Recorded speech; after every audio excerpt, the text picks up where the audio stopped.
Hey guys, hey.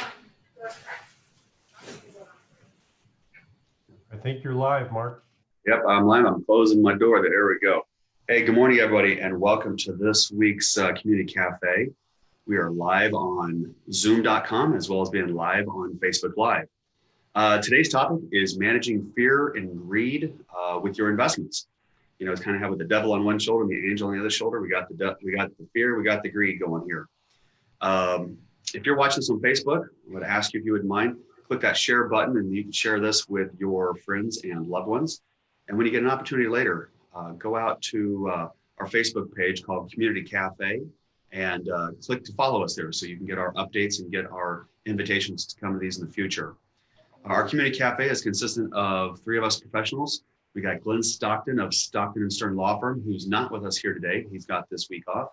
We got Christian Toman with First Option Bank, and myself. My name is Mark Roberts. I'm the owner of Affinity Asset Management. Today, Chris, thanks for joining me here today. Appreciate you taking time out today to talk to this topic. I thought this would be a great topic for the both of us to talk about. So good morning and welcome. Thank you very much, Mark. I thought, Chris, maybe we can kind of start from a perspective of today, talking about what people perceive on their own, what people perceive with their current financial advisors, and not really try to talk about things from your bank, from my investment firm's perspective, just how everybody should view these things when it comes to fear and greed. And I know because of the topics we're going to talk about here today, I want to start off with a quick analogy because I know we're going to reference this several times throughout today's presentation. So I talk about diversification of a portfolio is a lot like having chocolate chip cookies, because in a typical chocolate chip cookie recipe, there's like 8 ingredients and they each are separate different ingredients measured differently. But if somebody was going to come in the office and I'm going to make them 2 batches of cookies and the batches are identical except one thing. One batch I have pure cane sugar, the other batch I have best choice sugar. Same measurement, everything else is the same. All I'm doing is I'm just going to change the brand of the sugar. Chris, do you think you would notice a difference in taste if that's all I change? Probably not. Yeah, I wouldn't either. Now throw that out. Now I'm going to make 2 different batches of cookies. In one batch, I'm going to use 1 cup sugar. In the second batch, I'm going to use 2 cups sugar. Now, will you notice a difference in taste? I would.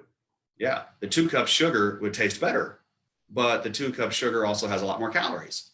So a good recipe for chocolate chip cookies is how do you make the cookies taste as good as possible with the least amount of calories? And that's the same kind of thing with the portfolio. When you're managing fear and greed, it's kind of like I want to build the portfolio in such a way that minimizes my risk while maximizing my returns. And so I know we can use this analogy several times to talk about some things. So Chris, I'll kind of throw it over to you. Have you ever used an analogy like that to try to explain diversification to your folks? Well, you know, probably the leading piece for us isn't as much diversification, it's modern portfolio theory. And that is in building a portfolio, you want to make sure that you go back to your analogy, take all of the different ingredients and combine it in a way. And you talk a lot about the efficient frontier. This might be a good time to put that up and show that screen. All right, I'll go ahead and do that right now here. Yeah, the modern portfolio theory, in effect, if you boil it down, really says that when you build a portfolio, you want those different ingredients and you make a determination how much of each one of those ingredients you need to use, and then you stick to it. You build that so that each one of those ingredients gets used exactly the same over time. And then you've got the ability to rebalance portfolios and you and I talk a lot about relining the horses up at the starting gate on a periodic basis. When you do that, you put your customer in a position, the portfolio in a position where the different pieces are working in different environments. Does that make sense? Absolutely, absolutely. So talk a little bit about this screen that you have up. All right, so this is our models that we create for our clients, and I'm not trying to pitch this to people, but it's as much as I want people who watch this video to go back and ask your financial advisor for them to create you an efficient frontier. What you're trying to look for is how are your individual accounts performing with the different ingredients? So every account consists of ingredients and recipes. And what you're looking at is in this efficient frontier, if you look at this piece right here, let's get my pen to work. get my pen is moving slow here today. There we go. You look at something like that. That model right there has 20% stocks and 80% bonds. But you come over here, 40% stocks, 60% stocks, 75% stocks, 90% stocks, 100% stocks. And basically, the more stocks you put into a portfolio, you go farther right for more risk, but you also go farther up for a higher rate of return. And that's, again, over time. This is using a 10 look at example of this. So we like to, hold on, let me hit a button. Something's popped in here. All right, so we want to teach people that risk can be measured and risk can be calculated using technology. And so I encourage people to go back to their financial advisors and ask them for an efficient frontier of their various accounts they would have with their advisor and look at it in proportion. Are they in line with each other? The accounts that you have more aggressive, the accounts that you have more conservative, are they in line proportionally? Because if they're all over the page, then that probably says that they have a complete unique mixture of stuff. So I'll go ahead and hop off this. I'll get that back, put you and I back on the screen there. Chris, something I think I've found over years is when we meet somebody new that comes to us, we find that they believe they're diversified and they believe they have less risk than what we discover. And that's somewhere when they look at their statements and they see all of their positions, stocks, bonds, mutual funds, all of this stuff, and then their conversation with their financial advisor, they have it in their head, they're like a certain level of risk. But once we do the analytics behind it, we realize they're actually higher risk than they want, and they're not getting anywhere near the returns they deserve. So in the last 9 years, the market's been going up the way it was before the coronavirus. Everybody's making money, and most people would be making money. They're just not making as much as they should based on the risk level that they have. So their risk is too high and their returns are too low, and it's very easy to calculate that. Don't you agree? I absolutely do. I had a conversation with somebody yesterday after you and I talked, and they said with everything that's happening with the election and all of the announcements and the coronavirus and everything that's happening in the world right now, how do you make determination what it's time to do? Is it time to buy things? Is it time to sell things? And you know, so much of what we do is built around being disciplined, not reacting to that emotional, what's the word I'm looking for? That letting that gut feeling make a determination what you do with your own money. It's easier to manage somebody else's money, I think, than it is to manage your own, because emotionally we get tied to our own assets. And so, you know, when you take a look at the coronavirus and all of the things that are happening in the world today, invariably when we feel like there's tremendous risk, we want less of something. And that's, as Warren Buffett says, when there's blood in the streets, that's when you should be a buyer. And, you know, invariably it's counterintuitive. If I feel bad about something, it's probably the time that I should be looking to add more to my portfolio. When I feel really good about something, when I feel like I should take more risk, that's probably the time that I should be lightening up and moving away from risk positions. Because our emotions tell us, you know, if we react to that, that's when we can make tremendous mistakes with our portfolio. Oh, absolutely agree. I talk to folks all the time that will tell me stories, and I'll ask them questions about their past because I want to kind of know them as a person and not really know them as a number.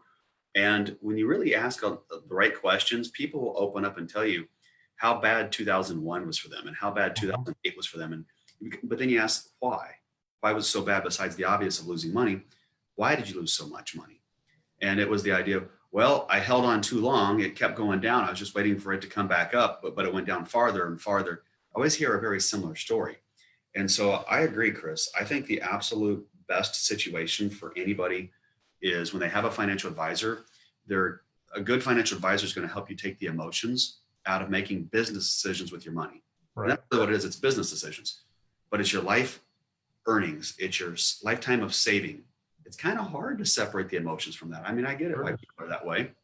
Yep. How do you get people past the emotional side of, I want to be this way, I want to be that way, get me in, get me out? How do you get people past that? Interesting that you asked that. Let me pull up a couple of screens. This is one of the charitable foundations that I manage. And let me make sure I got the right one. So this is what it looked like back in June of this year. So as you look at this, and can you see my cursor moving here? Yeah. Every time that I go to take a look at a portfolio, I line up and I see, okay, what is my exposure to each one of these areas? And go back to the what I was saying about modern portfolio theory. It's about having a diversified portfolio. And this goes back to your ingredients in the chocolate chip cookie. So as I build my fixed income portfolio and my equity portfolio, I have large cap growth components, I have small cap growth components, I have international components, convertible bonds, et cetera. And this is what, when I line those horses up, this is what it looked like on June 5th. These are the moves that I needed to make to bring it back into balance and reline those horses up to the model that we determined that this should look like at the beginning. So if you go back to June, at that point in time, this portfolio was 57% exposed to the stock market, 7% exposed to the bond market or our fixed income components, and 7% exposed to cash. So these were the moves that I made to realign those. This is an emotionless decision. Math tells us how to do this. I'm not making a determination based upon what COVID's doing or what's happening in the election or what companies are out there with new therapeutic solutions for whatever the case is, or what Tesla's doing, or what was the last thing Warren Buffett did. These are the decisions that we make. I'm going to sell 72,000 worth of my large cap growth. I'm going to buy $40,000 worth of large cap value. So step forward to yesterday. I redid this yesterday. And so it was 5.7 million, 5,790,000 on that date, 6,048,000 as of yesterday. Again, line the horses back up. These are the changes that need to be made. I had a bunch of bonds that matured in July and August, on the 1st of July and the 1st of August. So I needed to purchase some more high quality bonds. Again, emotionless decisions based upon what the portfolio does over time. So does that make sense? Well, you showed that, Chris. Now I know for Affinity Asset Management, we have 9 models that we have for various levels of risk. And I know you at the bank there, you guys also have your models. I think that's one of my opinions, kind of like the most underrated, maybe it's the best way to say it, underrated thing that a financial advisor can create. There's so much technology and so much information out there that any financial advisor can create a set of models based on what their principles are, how they want to manage for a client. So I don't know about you, but I think I find over time that when I meet new people that are coming to us from another financial advisor, they have, they'll have 3, 4, 5 accounts, but they have 3, 4, 5 very different things in it. And it doesn't take much when you start asking some questions. Any financial advisor, you and I, we can sell investments. I mean, we know how to do this stuff, and we can show people performance and we can show them risk and we can sell investments, but it's not about selling investments. It's really about selling the concept of managing it. So I usually like to tell people, you should never judge your financial advisor in the past by what they sold you. You should judge your financial advisor by how they manage it. What are they doing to rebalance like you just showed? What are they doing to make tactical adjustments? Even if it's not to rebalance back to the initial way, it's a rebalance towards a slightly new way based on tactical little adjustments. And advisors don't do that. So every client out there has custom one-off portfolios, and it makes it very difficult for any financial advisor to manage that because they'll have no way of knowing if any one investment in that portfolio is doing really good or doing really bad. I need to buy this, I need to sell this. They don't have a way to know that because they have too many clients with too many accounts that are all different, unique, with all different investments. Sure. You see that same thing too? Oh, absolutely. It never fails. We'll have somebody that comes in with a position, will accept a trust account, and maybe there's a big position, and I'm just going to use one, ExxonMobil, for example. And, they're emotionally attached to it because it's been a family holding for a long period of time, and they don't want to come out of that, regardless of the tax consequence. And so, so much of what we do is fiduciary. We take over a portfolio and we run it without input from either the grantor or the beneficiaries, because we're dealing with multiple generations. But we'll always have that one position where they're emotionally attached to it. And that's usually what adds that element of risk to the portfolio for us, that we have to figure out how to manage our way through.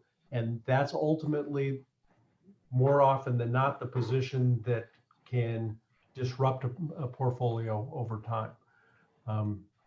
Nothing. We've seen the value of oil change dramatically this year. We saw it actually move to where it was had negative value at a point earlier this year.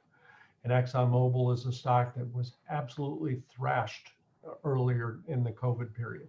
It's rebounded pretty well lately, but having that single one-off position was something that caused dramatic stress for that individual, and it's something that they probably shouldn't have had to begin with. Right on. I found over years that when I have a client request to keep like a stock or a mutual fund that maybe they used to work at that company or they inherited from somebody in their family, maybe there's some kind of sentimental attachment to that stock or that mutual fund, I'm not going to force them to get out of it. We can talk about the risks of having too much money in one place, and that causes risk. But if they allow me to diversify everything else and get everything else they have in the proper models, then I feel like they can have that one stock or that one mutual fund the way that they want to. So I don't want to be that jerk of an advisor that says, hey, you have to get rid of everything because I need to sell you everything all brand new.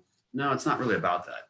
If a person is not going to sleep well at night because I force them to do something that they don't want to do, there's a balance between me having to teach them the rights and wrongs versus if I don't get their business, they're going to go to another financial advisor who's not going to do nearly the job that we're going to do. So I might as well let them have that one position because it's super important. But if you understand where they're coming from, that makes a difference. So I think for me, if it's like a love or an attachment of some sorts, that's fine.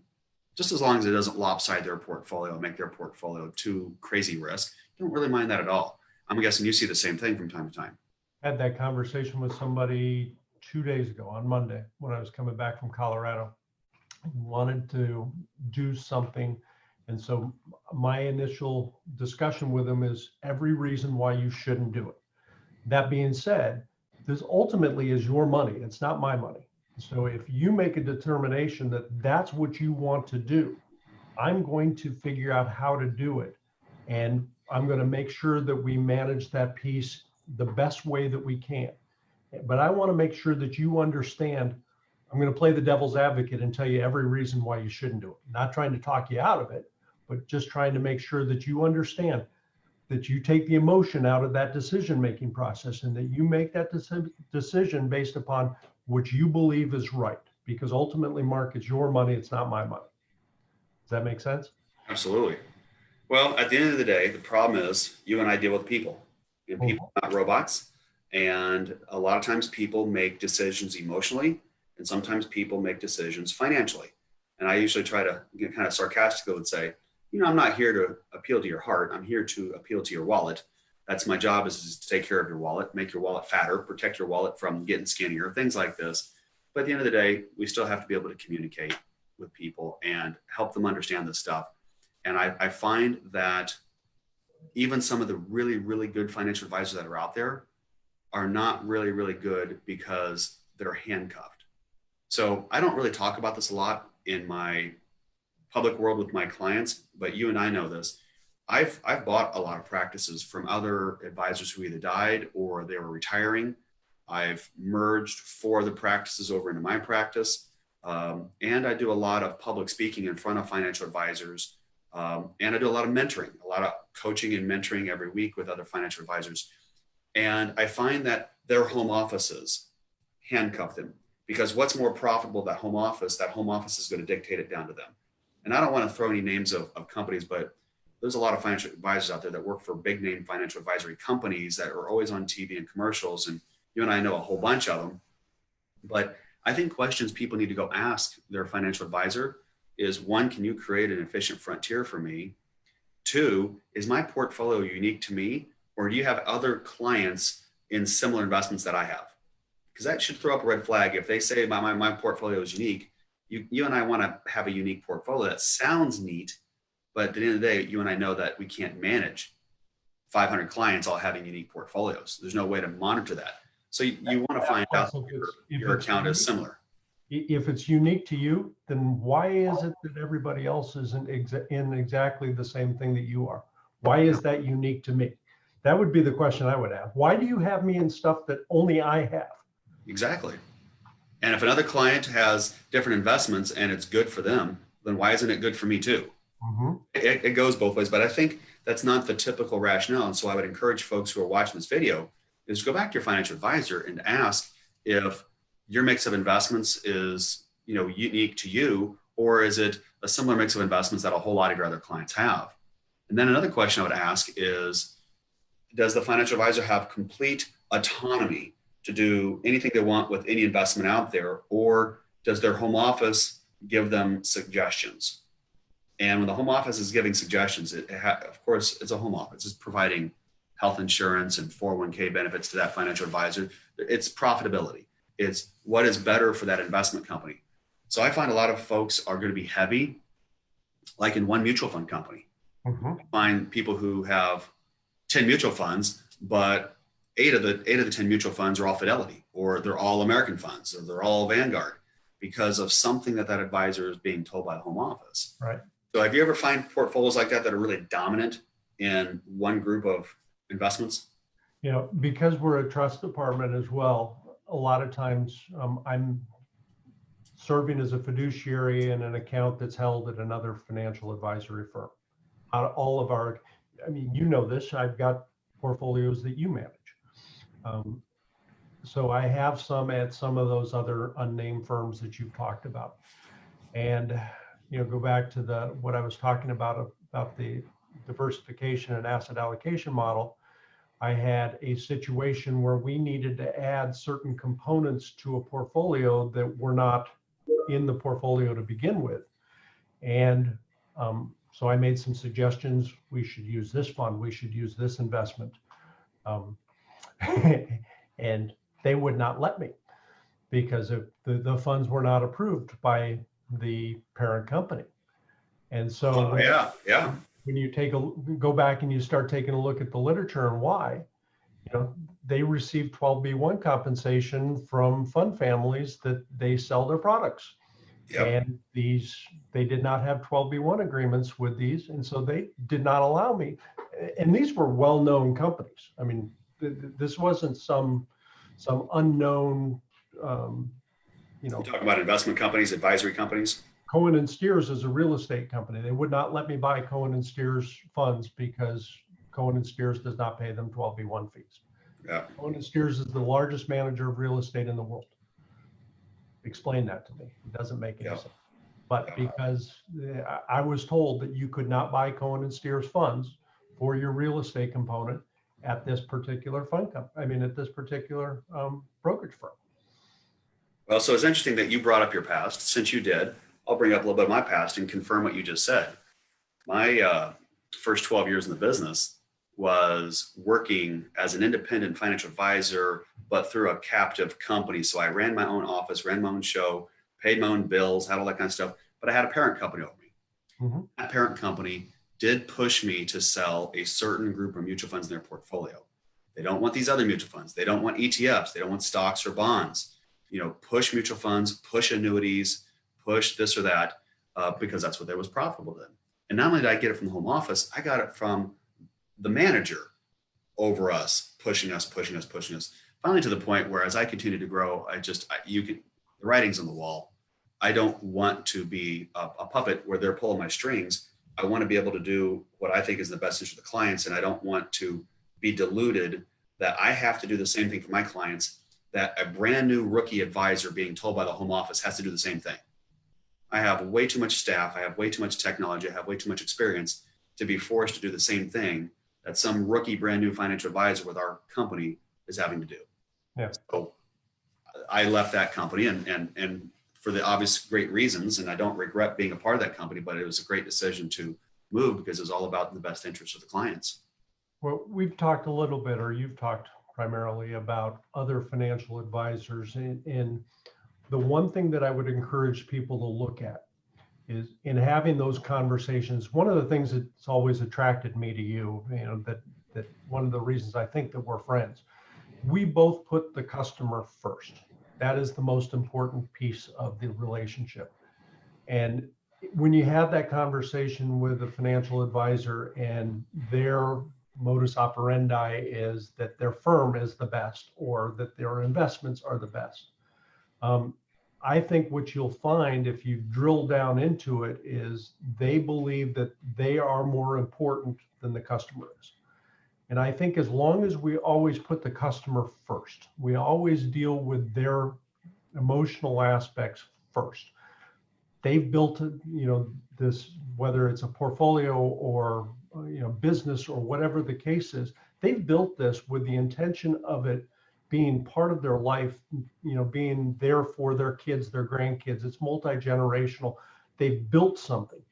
And that something is what ultimately is most important to them. And if you and I or any other financial advisor treat that as it's a pool of money that we get to play with, I think that ultimately completely doing a disservice to those people. And it's one of the things in all of the conversations that you and I've ever had, it's putting the people first. The grantor or the owner or whatever the case is, the customer is the most important part of the equation. I think as long as you approach it from that standpoint, you're going to be okay. Absolutely, well said. Well, hey, let me ask you this. Let me get your opinion. I've said this a couple times earlier on some things I spoke on, but I want to get your opinion. So as a kind of like parting comments before we turn off here for today, what questions would you encourage the average investor who's watching this video? What questions should they go back and ask their advisor from your perspective? Well, a few weeks ago, you and I talked about the difference between a fiduciary and a commission-based financial advisor. That's the first place I'd start. And there are a lot of fiduciary fee-based advisory firms out there. You see the commercials all the time.